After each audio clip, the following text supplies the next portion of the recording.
Donc, comme on a 1 heure ensemble, puis on a tellement de choses à vous partager, je suis genre tellement excitée qu'on va juste jump in. Puis les gens qui vont jump in, qui vont rentrer entre-temps, on va les accueillir au fur et à mesure. Donc, on commence, hein? Yes, let's go. Let's go. Okay. C'est première table rouge virtuelle. Okay? C'est une première pour nous, pour tout le monde. On est vraiment, vraiment contente d'avoir vu autant de gens s'inscrire. Je pense qu'on est 400 personnes qui se sont inscrites, donc c'est vraiment cool. Juste pour vous rappeler, l'intention des tables rouges, c'est des événements qu'on fait mensuels pour se rencontrer et pour, en fait, c'est des événements éducatifs. À chaque fois, on invite quelqu'un de différent qui vient partager des connaissances autour du cycle menstruel ou juste autour de la femme en général. Donc, ça, c'est l'intention des tables rouges. Oui, et puis c'est un événement qui est gratuit. Donc, on y a vraiment mis tout notre cœur avec notre équipe, puis aussi avec grand-mère Francine pour le préparer. Et donc, vraiment, on souhaite que vous allez l'apprécier de tout votre cœur, comme nous, on y a mis tout notre cœur aussi. Donc, vraiment, la bienvenue à cette table rouge virtuelle. Et donc, le thème d'aujourd'hui, c'est sagesse autochtone et cycle menstruel.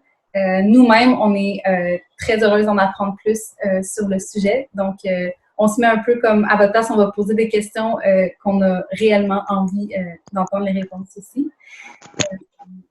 Je tiens à vous dire aussi, peut-être. Oui, la prochaine table rouge aura lieu ça marche. Le 8 mai.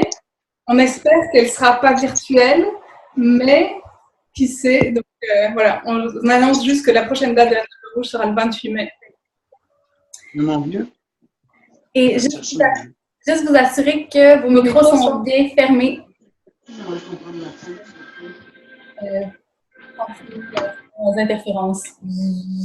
Donc peut-être Julie, si tu peux fermer ton micro, ça serait vraiment super. Merci.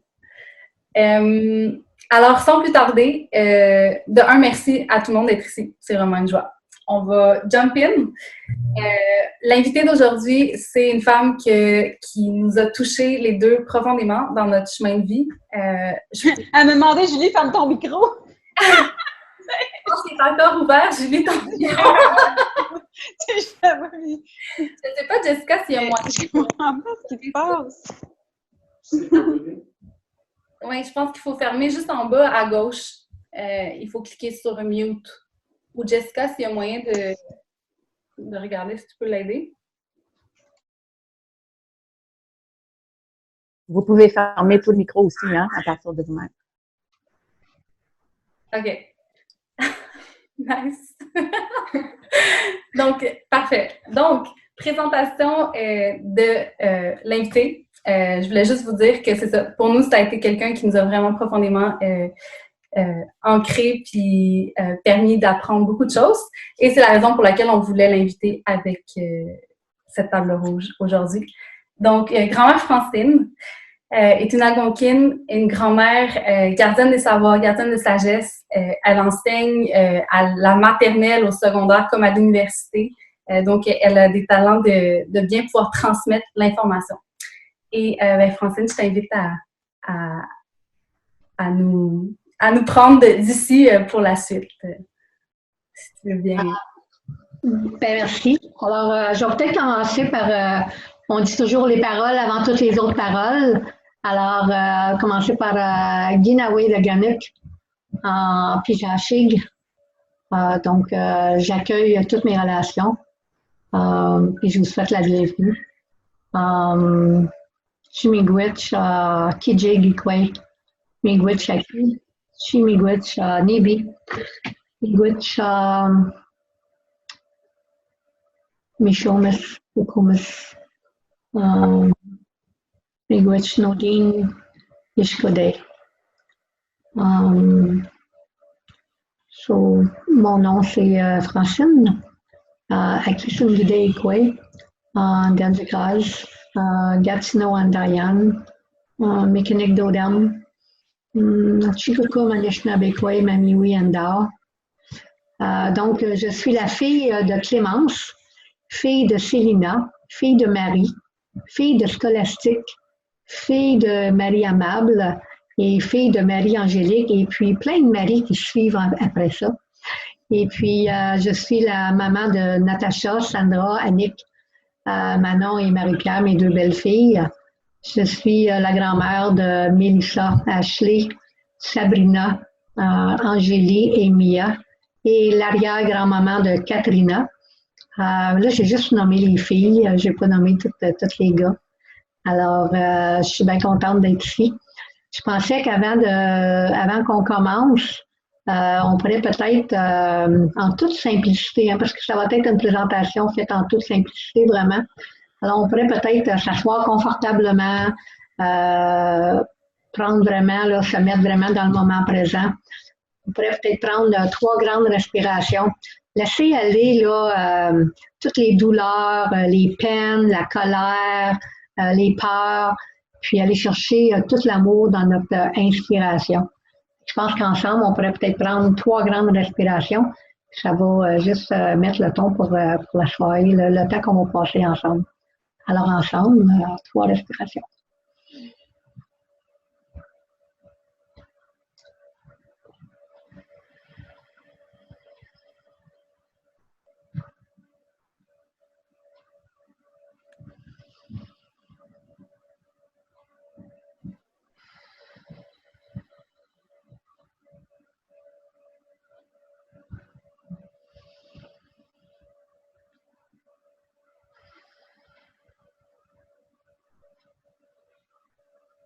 Alors, merci. Je te recède la parole, Erika. Merci. Ça fait du bien. Merci pour les respirations. D'abord, la première question, qui est un peu la question, je dirais, universelle des tables rouges, qu'on aime bien poser à nos invités, c'est en fait, comment ça s'est passé pour toi, ton cycle menstruel? Puis à quel âge tu as eu tes premières règles? Ah, la question. J'ai commencé premièrement, le mot règle. Oh my God. Ça vient d'où ça? Quand j'entends ce mot-là, je me demande toujours qui est-ce qui a inventé ce mot-là? Ça vient d'où? Ça veut dire quoi, une règle? Avoir des règles. J'en entends aussi plein d'autres mots, hein? Les menstruations. En tout cas, il y a plein de mots qui vraiment me donne une bonne indice pourquoi que les femmes sont tellement déconnectées, je pense, des relations avec lesquelles elles devraient être le plus connectées. Alors, j'ai commencé mes lunes à l'âge de 13 ans, donc c'était en 1964. Je pense que dans ces années-là, ce que je me rappelle, j'étais gênée d'en parler. J'étais gênée. C'est pas quelque chose qu'on parlait beaucoup. Mais ma mère, c'était une femme qui disait pas non, toutes sortes c'était toujours positif. Donc, elle a appelé toutes mes tantes pour leur dire que j'étais plus une petite fille, que j'étais maintenant une jeune femme. Puis là, j'étais bien choquée de ça. Hein? Mais non, tu peux pas dire ça à tout le monde. Mais oui, elle a appelé toute la famille, toutes mes tantes, toutes mes cousines qui étaient plus âgées que moi. Là, je pense que les voisines, je sais pas. Je pense que tout le monde savait que j'avais commencé mes lunes. Puis un petit peu plus tard dans la vie, quelques années plus tard, j'ai eu l'occasion de faire mon rite de passage avec ma grand-mère. Alors, c'est quelque chose que je vais peut-être avoir l'occasion de vous parler un petit peu plus tard. Là. Je ne rentrerai pas dans ça tout de suite. Et puis comment ça s'est passé? Je peux vraiment les PMS, SPM, je pense qu'on dit en français. Pour moi, ça faisait pas partie du langage. Hein, dans ces années-là, on parlait pas de ça. Ça n'existait pas même, je pense. Des syndromes. Je ne sais pas d'où ça vient encore là, un syndrome. D'où ça vient ces mots-là. Je me rappelle quand j'allais à l'école, les filles allaient acheter des Midol et puis c'était des pilules pour les mal de ventre, pour les crampes. Il fallait que c'était caché à la pharmacie. Hein? C'était pas quelque chose qui était vraiment à la vue d'œil. Là, c'était comme gênant quasiment pour eux autres d'aller acheter des Midol. En tout cas, c'est ce que les filles disaient toujours. Ah non, puis j'ai acheté des Midol, c'est tellement gênant.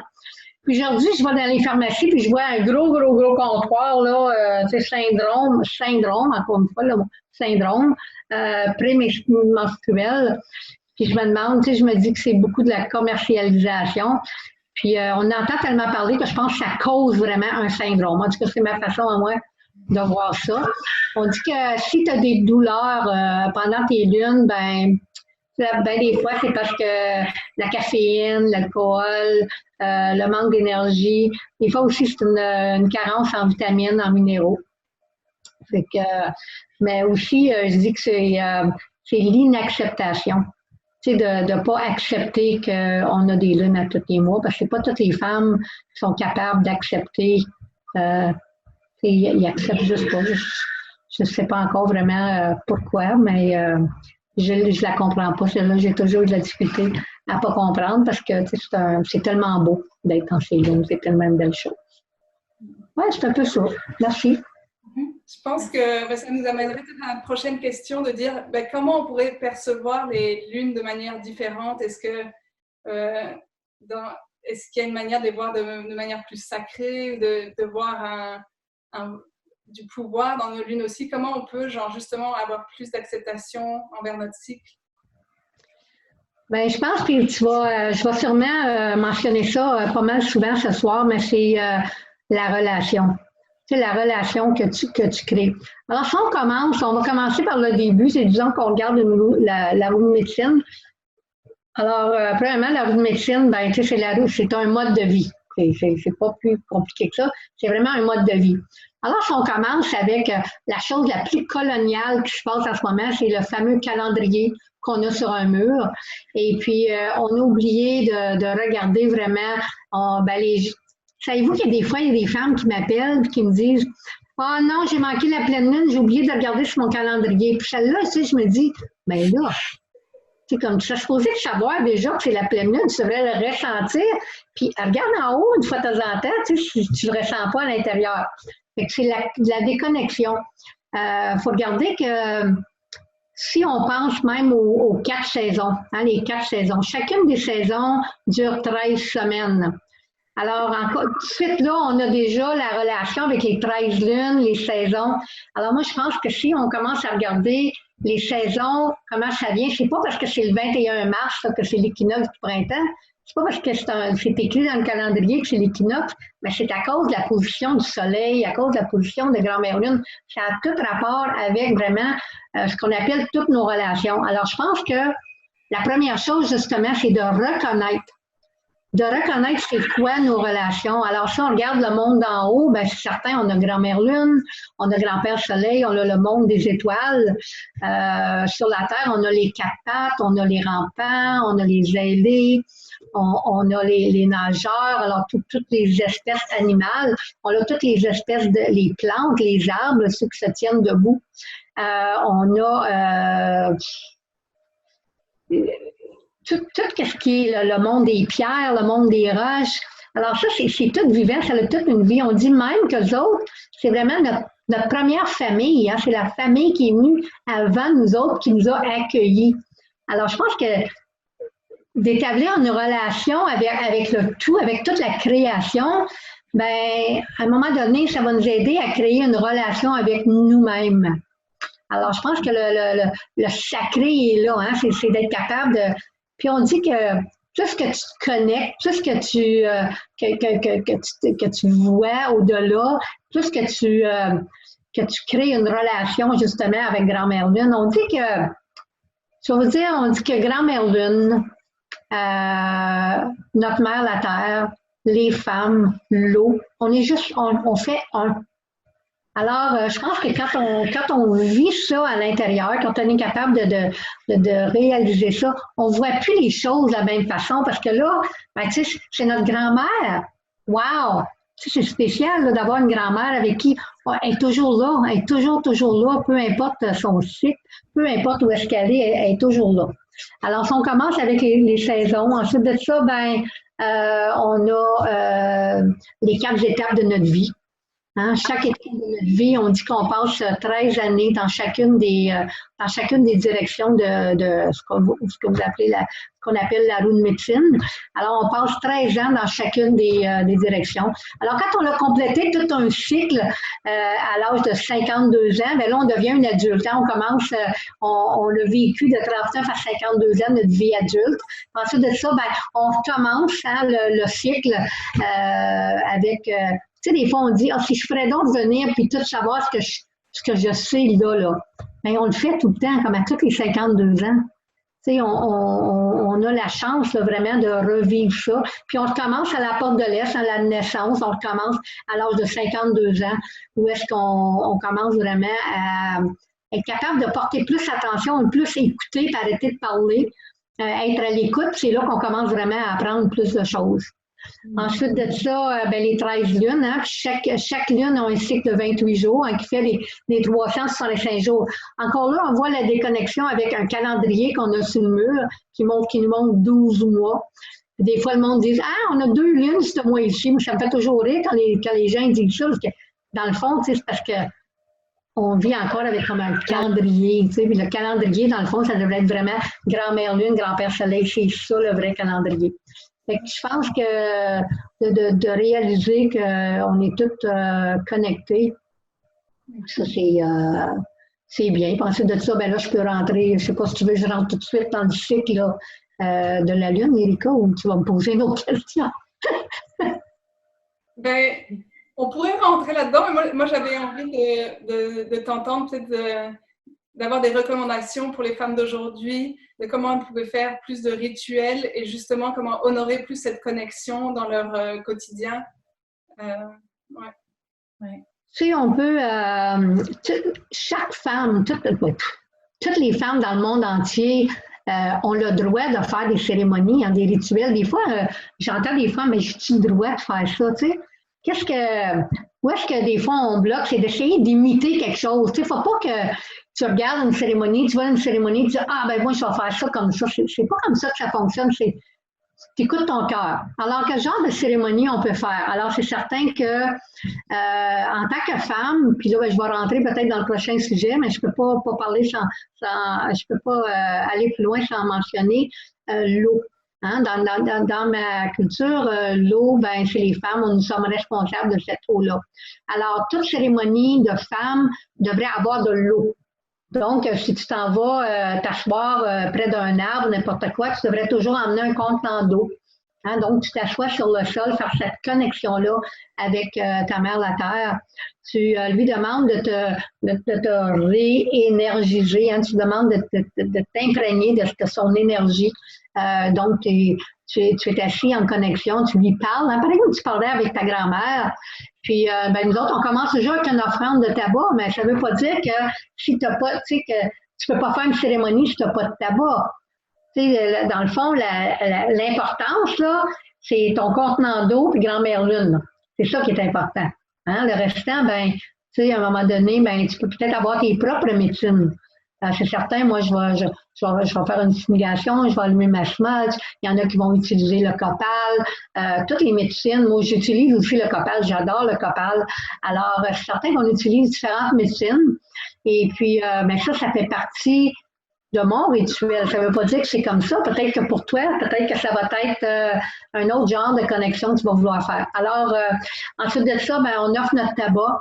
Hein, pour nous autres, l'offrande du tabac, c'est de dire merci, de reconnaître qu'on est en connexion. On dit merci à la Terre-Mère pour tout ce qu'elle nous donne là, tous les jours. Je pense que je dis toujours la gratitude change l'attitude. Donc, la minute que tu commences à dire merci, ben, tu es déjà dans un autre état d'âme. Hein? La minute que tu dis merci, tu viens de tout, je pourrais dire, là, shifter, là, tu es vraiment dans un autre état d'âme. Tu viens de dire merci. Alors, la façon que tu te sens, il est différent. Alors, tu commences à dire merci. Merci à Grand-mère Lune d'être là pour t'écouter, de toujours être là, même quand elle est en décroissance ou en croissance ou qu'elle est pleine, elle est nouvelle, elle est toujours là. Hein? C'est toujours une façon c'est à cause de la façon que, que le soleil, tous les astres, là. Alors, elle est toujours là, Grand-mère Lune, peu importe si tu la vois ou non, même s'il y a des nuages. Ensuite de ça, ben, remercier la Terre. Là, tu peux tu as ton eau avec toi. Alors, on dit toujours qu'on demande à Grand-mère Lune d'énergiser cette eau-là. Cette eau-là, ben, elle devient ta médecine pour tout ton mois. Hein? Donc, ta bouteille d'eau, tu vas en donner un petit peu à la terre. Tu vas en mettre, disons, si tu emmènes ton tambour ou un hochet, tu vas en mettre sur tes médecines. Tu vas en prendre une gorgée pour être capable de faire cette connexion-là. Tu sais, tu nourris la terre, tu te nourris en même temps. Donc, vous venez d'établir une connexion ensemble parce que vous buvez de la même eau. Hein? C'est bien banal, mais tu sais, quand on y pense, tu es en train de boire la même eau que tu viens de nourrir la terre-mère avec. Puis ensuite de ça, ben, le restant de la bouteille, ben, c'est peut-être quelque chose que tu vas utiliser pendant le mois. Peut-être un soir, tu vas te faire une tisane bien spéciale. Là, tu sais, tu vas prendre cette eau-là. Il y a des gens qui utilisent des grosses bouteilles, dépendamment. Ou tu vas peut-être juste à tous les jours, tu vas en prendre une gorgée juste pour commencer ta journée. Alors, c'est personnel, hein? C'est comme quand on fait une fumigation, tu sais, laissez jamais personne vous dire, ben, c'est comme ça qu'on fait une fumigation. La fumigation, ben, c'est personnel. C'est selon ce qu'on a besoin à ce moment-là. Alors, oui, je pense que ça explique à peu près ça, je pense. Et ça, c'est bon de t'entendre, Francine. Puis je pense que ce que je retiens beaucoup de ce que tu t'enseignes, c'est à quel point on est tous légitimes de créer nos propres cérémonies, nos propres rituels, puis que quand tu dis ça part du cœur, puis qu'il faut que ça fasse du sens pour nous, puis le but, c'est pas d'imiter ou d'essayer de fit-in des choses, c'est vraiment d'établir cette relation-là. Je trouve ça super important, puis de le faire dans la simplicité, tu sais, de prendre de l'eau, de la mettre à la lune, d'en boire un petit peu. Pour moi, ça, c'est des choses qui sont... Je trouve ça fait du bien d'entendre ça parce que c'est accessible. Je pense que tout le monde, on peut faire ça. Puis ça nous donne la légitimité, tu sais, de le faire. Puis on n'est pas en train d'essayer de jouer à rien ou de prétendre être rien. On le ressent, tu sais. Fait que merci de ramener ça fait du bien à entendre. Moi, j'avais une question qui serait, parce qu'on utilise beaucoup d'eau dans notre quotidien, puis j'avais comme envie d'avoir ton conseil, comment on peut se conscientiser justement avec notre relation dans le quotidien, avec la consommation de l'eau, qu'est-ce qu'on fait avec l'eau, comment on peut avoir plus de conscience justement autour de nos habitudes, autour de l'eau dans notre quotidien. Je pense que pour moi, c'est toujours de dire merci. Je vais vous conter quelque chose, je vais raccourcir mon histoire. Là. En 1992, j'ai été diagnostiquée avec fibromyalgie. En 1995 environ, le médecin m'avait dit que dans pas long, je serais dans un fauteuil roulant pleinement paraplégique. J'étais plus capable de rien ouvrir avec mes doigts fonctionnaient plus, je pouvais plus me pencher, je pouvais plus rien faire. Donc, j'ai parti, je me suis en allée dans le bois et puis j'ai commencé vraiment à me connecter, à faire du jardinage et tout ça. Et puis, à un moment donné, il y a quelque chose qui est arrivé qui me disait que je devais vraiment boire mon eau en disant merci, puis je pense en prenant conscience que je buvais de l'eau, que l'eau, elle pouvait m'aider. Alors, il est arrivé plein de choses alentour de ça, là. Il y a eu des spirales, mais en tout cas, je veux juste vous dire que, alors, quelque chose m'avait dit que je devais prendre mon eau en conscience. Alors, j'ai pris ma gorgée d'eau, puis j'ai dit, OK, je sais que tu es capable de m'aider. Puis je dis toujours aux gens que l'eau, elle a vraiment guéri la fibromyalgie en moi parce que c'est très, très, très rare que je vais avoir des douleurs. J'ai jamais pris de médicaments, rien de ça. Même les médecins, là, ils comprenaient pas parce que c'était quand même assez sévère, mon affaire. Mais j'ai senti l'eau, là, qui s'en allait partout dans mon corps. Je sentais l'eau s'en aller partout. J'avais des douleurs. Fait que je pense que, comment est-ce qu'on peut être conscient? Je pense que c'est juste, quand on prend notre bouteille d'eau, là, c'est spécial, l'eau. Je veux dire, l'eau, c'est de la vie. Hein, dans mon langage, on dit Nibi. Puis Nibi, ça veut dire de la vie, dans le fond. Il y a une grand-mère de la nation Kanien'kehá:ka, Mohawk, qui disait, il n'y a pas longtemps, qui me dit, dans son langage à elle, si elle traduit le mot eau, ça veut dire la précieuse. C'est ça tellement beau. Je dis, je vais en parler de ça, je trouve ça beau. Alors, la précieuse. Alors, comment est-ce que c'est précieux l'eau? Donc, je pense que quand on prend une gorgée d'eau, qu'on commence par dire, on reconnaît qu'elle a une mémoire, hein, elle se rappelle de nous autres, elle nous reconnaît. Alors, on prend une gorgée d'eau, puis on prend le temps vraiment là, de la sentir descendre partout dans notre corps. Alors, c'est certain, faut pas abuser. Hein? C'est comme n'importe quoi. Tu sais, tu veux pas abuser de ta grand-mère, tu veux pas abuser de ta mère, tu veux pas abuser de ta sœur. Alors, l'eau, elle fait partie de ta relation. Hein? C'est ta famille, ta première famille. Alors, t'en prends soin. Hein? T'en prends soin. C'est ça. Merci. Moi, j'ai une question aussi, juste pour, juste dans le timing aussi, on est bonne, hein? Juste. Parce que, en fait, juste pour tout le monde, les participants aussi, que vous sachiez, on va prendre toutes vos questions. Ben, on va prendre les questions qu'on peut d'ici 10 minutes. Fait que vous pouvez les écrire dans le chat si vous en avez déjà, ou vous allez pouvoir comme lever la main puis enlever votre micro et poser directement la question à Francine avec votre belle voix magnifique, comme ça on peut vous entendre. Mais encore donc 10 minutes. On avait plein de questions. On sait que c'est un temps restreint. Francine, j'ai envie de te demander peut-être si tu as d'autres choses que tu aimerais nous partager en lien avec le cycle menstruel, les menstruations, être femme, ce cycle-là qui revient à chaque mois. Puis il y a peut-être des trucs concrets qui viennent de ton background, de toi, comment tu as vécu tes menstruations, que tu aimerais partager avec nous. Alors, c'est certain que chaque tradition sont différentes. Alors, je vais parler, c'est quoi ma tradition, la façon que nous autres. Alors, quand tu es dans tes lunes, tu es dans le temps le plus puissant. Hein? C'était dans ton pouvoir le plus. On dit que la chose qui serait peut-être qui vient après, la chose la plus puissante dans le monde, c'est de te donner la vie. Hein, après avoir tes lunes. Donc, on peut juste imaginer comment est-ce que c'est puissant. C'est de prendre soin de soi. Hein? C'est dans le temps, quand tu avais tes lunes, ben, tu s'en allais à la loge des lunes. Les matantes, hein? Les matantes qui sont tellement importantes qu'on oublie souvent. Alors, les matantes prenaient soin des enfants. Puis toi, tu t'en allais pendant 3-4 jours à la loge de la lune juste pour prendre soin de toi. Hein, juste pour te connecter, pour te... Tu sais, quand on est un enfant, là, toujours... Tu sais, mettons, tu te fais mal. Hein, mettons, tu te fais un bobo. Tu remarques tout de suite, hein, tu vas voir maman, regarde, tu sais, je me suis fait une égratignure ou... Mais quand on devient adulte, tu sais, je sais pas si ça vient remarquer, mais on dirait, c'est comme, on prend plus le temps de vraiment, tu sais, se connecter avec notre peau, avec notre corps. Alors, je pense que c'est un bon temps pour faire ça. C'est un temps vraiment de faire du self-care, de vraiment prendre soin de soi.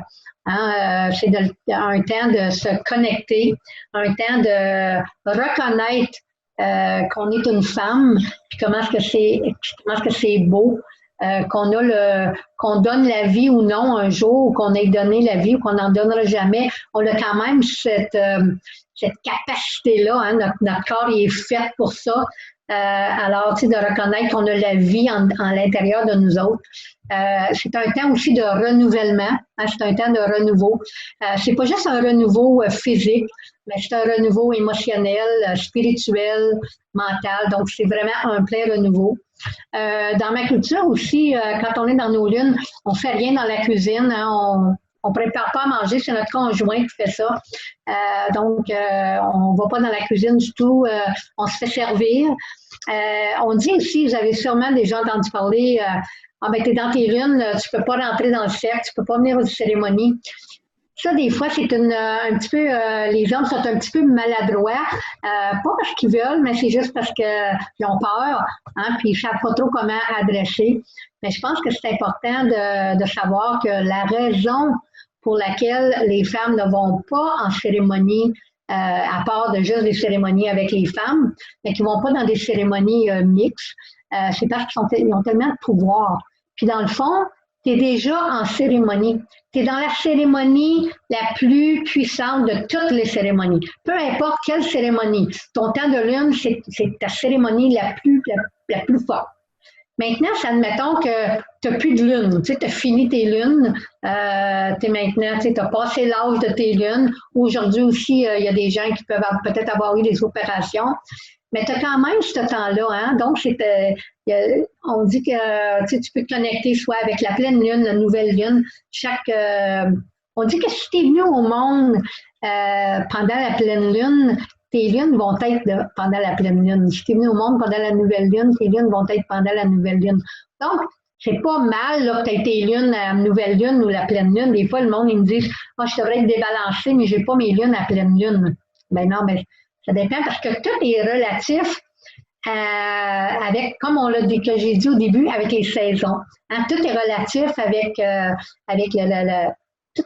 toutes nos relations, dans le fond. Alors, je pense que, ouais, c'est ça, c'est à peu près ça, je pense. C'est parfait. De reconnaître qu'on est en cérémonie. Je pense que c'est ça que les femmes ils ont le plus de difficultés à faire. C'est vraiment magnifique. Moi, en fait, on avait une petite portion, on voulait que tu nous parles de la marche de l'eau, parce que je sais que c'est quelque chose, une pratique que tu fais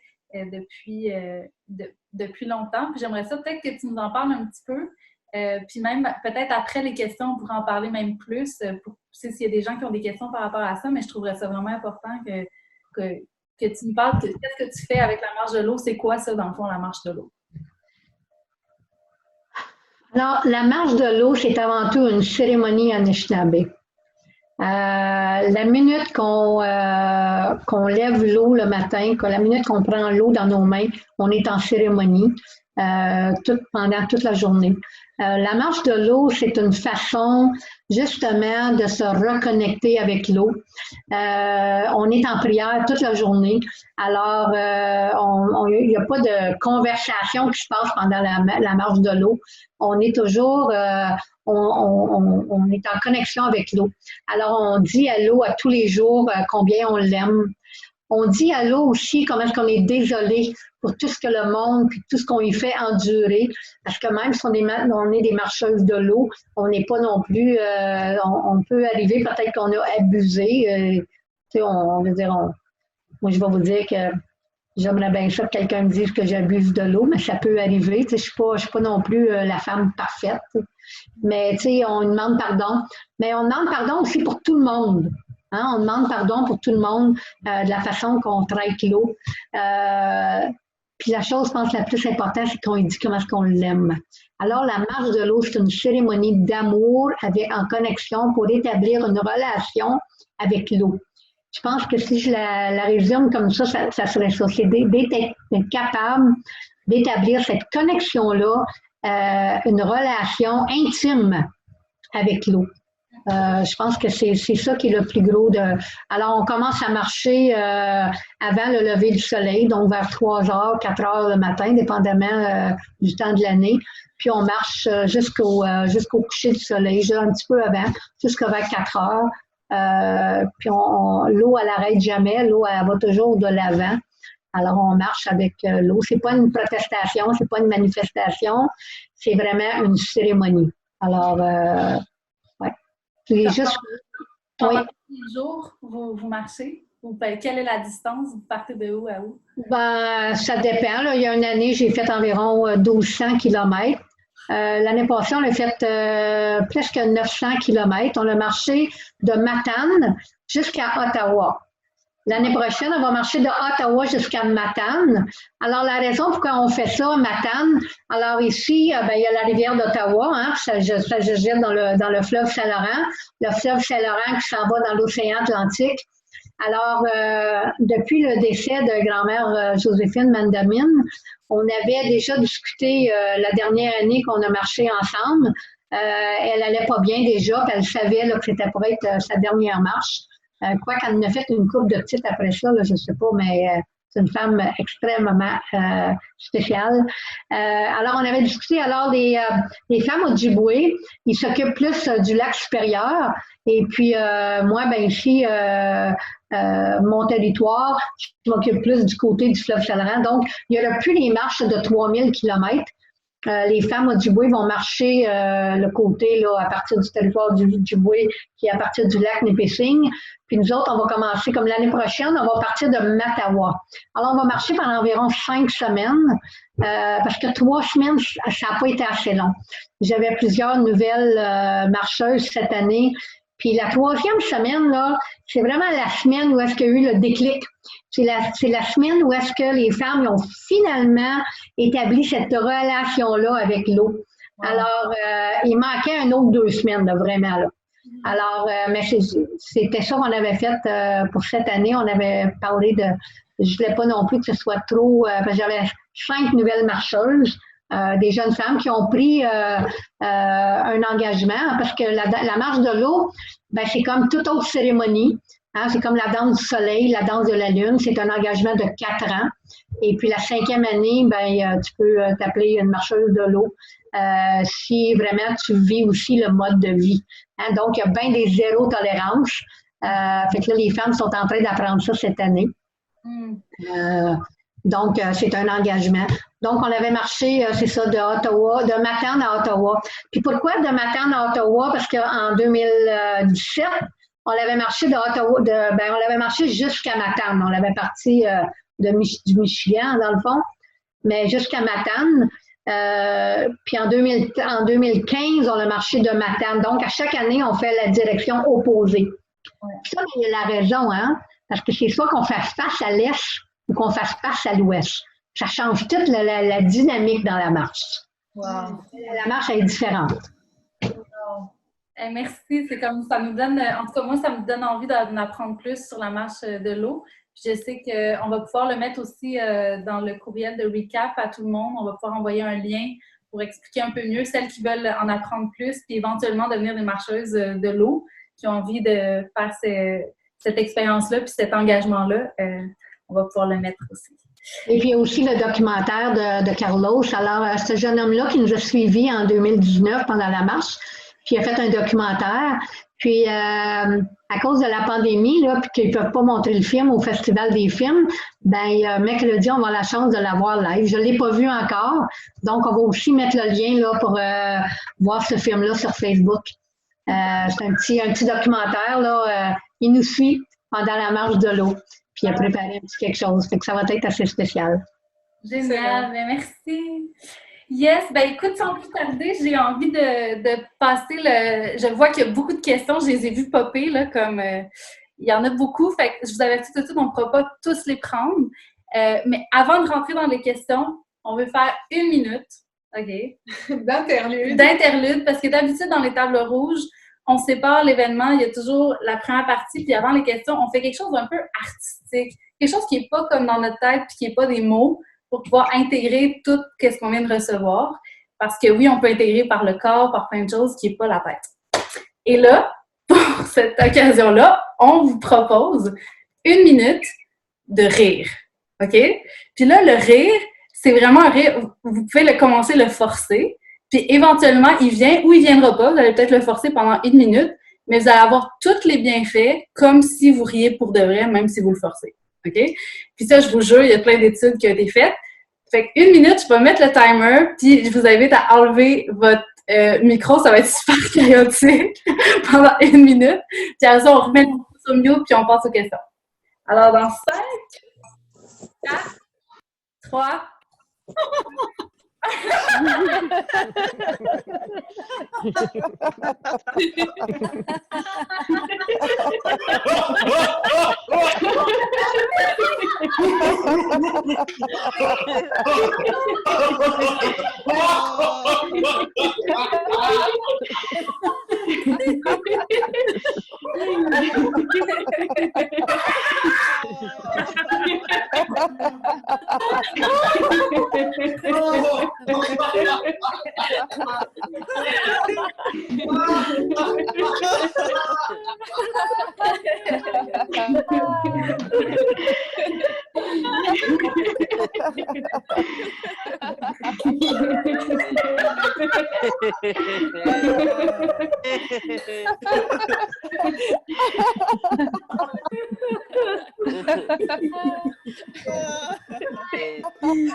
Meilleure guérison qui n'existe pas.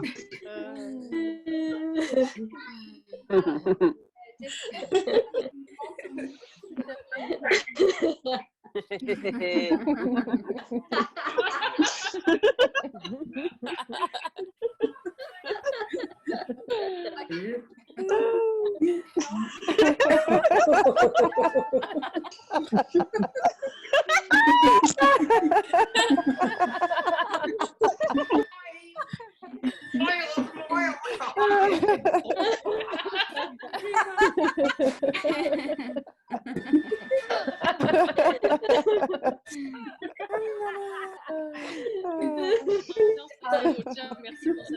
C'était facile.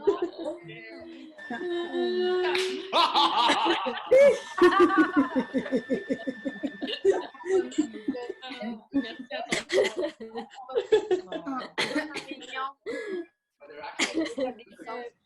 Première participante, vous remercie.